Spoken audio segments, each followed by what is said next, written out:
ഗുരുവായൂർ നഗരസഭയുടെ നേതൃത്വത്തിൽ ഫുട്ബോൾ ലോകകപ്പ് ബിഗ് സ്ക്രീൻ തത്സമയ പ്രദർശനത്തിന് തുടക്കമായി. ഗുരുവായൂർ സ്പോർട്സ് അക്കാദമിയുമായി സഹകരിച്ചാണ് പ്രദർശനത്തിന് തുടക്കമായത്. MLA NK അക്ബർ പ്രദർശന യോഗം ഉദ്ഘാടനം ചെയ്തു. നഗരസഭാ ചെയർപേഴ്സൺ സുനിത അരവിന്ദൻ അധ്യക്ഷയായി.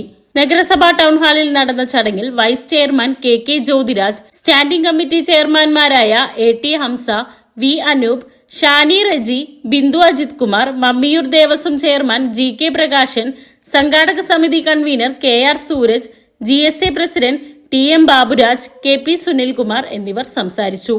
ഗുരുവായൂർ പടിഞ്ഞാർനടയിൽ നിന്നും ഫുട്ബോൾ പ്രേമികളുടെ വിളംബര റാലിയും സംഘടിപ്പിച്ചു.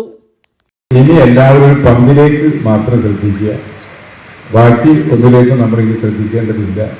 അതുകൊണ്ട് ഒരു സ്പോർട്സ്മാൻ സ്പിരിറ്റോട് കൂടി നല്ല നിലയിൽ ഈ മേള നടക്കട്ടെ എന്ന് ആശംസിച്ചുകൊണ്ട് ഈ മേള വിജയകരമായി നടത്തുന്നതിന് വേണ്ടി സഹായിച്ച എല്ലാവരോടുമുള്ള നന്ദി രേഖപ്പെടുത്തിക്കൊണ്ട് വളരെ സന്തോഷപൂർവ്വം ഈ മേള ഉദ്ഘാടനം ചെയ്തതായി അറിയിച്ചുകൊണ്ട് നിർത്തുന്നു. നന്ദി, നമസ്കാരം.